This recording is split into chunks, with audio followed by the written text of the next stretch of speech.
کامل نیکی نہیں حاصل کر سکتے جب تک تم اپنی پسندیدہ چیز خرچ نہ کرو، اپنا پسندیدہ مال خرچ نہ کرو۔ اللہ کے نبی کی زبان سے جب یہ الفاظ نکلے، قرآن کا نزول ہوا، حضور کے ایک صحابی حضرت ابو طلحہ رضی اللہ تعالی عنہ، ان کا ایمان دیکھیں کہ قرآن نازل ہوا، نبی کی زبان سے قرآن کی آیتیں تلاوت ہوئی۔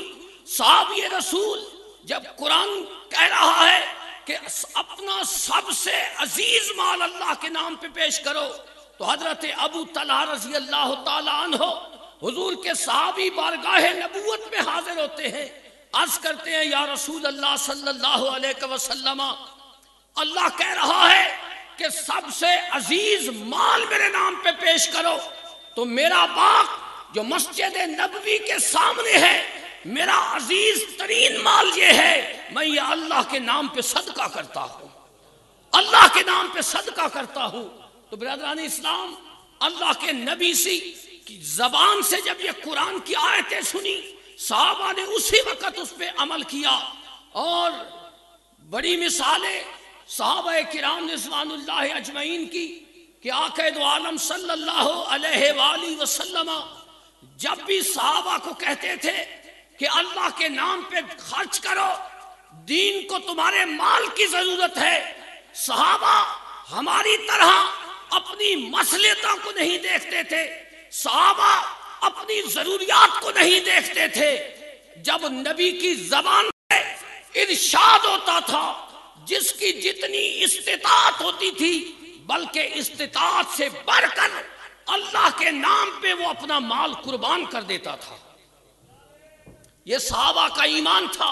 حضور علیہ الصلوۃ والسلام نے فرمایا اللہ کے نام پہ مال پیش کرو۔ سارے صحابہ گھروں میں گئے کہ اپنا اپنا مال لے کر آئے، کوئی کچھ مال لے کر آیا، کوئی کچھ لے کر آیا۔ سیدنا ابو بکر صدیق آئے تو زندگی کا سارا اثاثہ مال جو گھر کے اندر موجود تھا، حضور علیہ الصلوۃ والسلام کے خلیفہ اول سیدنا ابو بکر صدیق رضی اللہ تعالی عنہ نے اپنی زندگی کا سارا اثاثہ، بعض روایات میں آتا ہے کہ سیدنا ابو بکر صدیق رضی اللہ تعالی عنہ دیواروں پہ ہاتھ مارتے تھے کہ کہیں سوئی، ایک سوئی بھی دیوار کے اندر رہ نہ جائے جو نبی کے قدموں پہ قربان نہ ہو جائے۔ اپنی زندگی کا سارا اثاثہ حضور کی بارگاہ میں پیش کر دیا۔ حضور نے پوچھا گھر میں کیا چھوڑ کر آئے ہو؟ کہنے لگے اب قیت اللہ و رسولہ، میں اپنے گھر کے اندر اللہ اور اس کے رسول کو چھوڑ کر آیا۔ زندگی کا سارا اثاثہ بارگاہ نبوت میں پیش کر دیا۔ برادران اسلام، اور اللہ تبارک و تعالی کی بارگاہ میں صحابہ کرام کس حد تک اپنے مال کو خرچ کرتے تھے۔ صحابہ کرام رضوان اللہ اجمعین، اللہ کریم زیادتی کو نہیں دیکھتا، اللہ کریم اضافے کو نہیں دیکھتا، اللہ کریم ڈھیر کو نہیں دیکھتا۔ جتنی جس کی استطاعت ہوتی ہے، اگر وہ اپنی استطاعت کے مطابق اللہ کی رضا کے لیے اخلاص کے ساتھ اللہ کی بارگاہ میں مال پیش کرتا ہے، اللہ تبارک و تعالی اس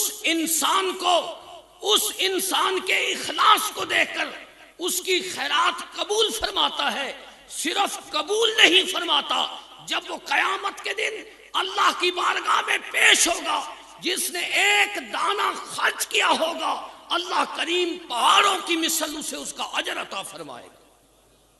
تو برادران اسلام، اللہ تبارک و تعالی ہمیں بھی اپنے مال اللہ کی رضا کے لیے خرچ کرنے کی توفیق عطا فرمائے۔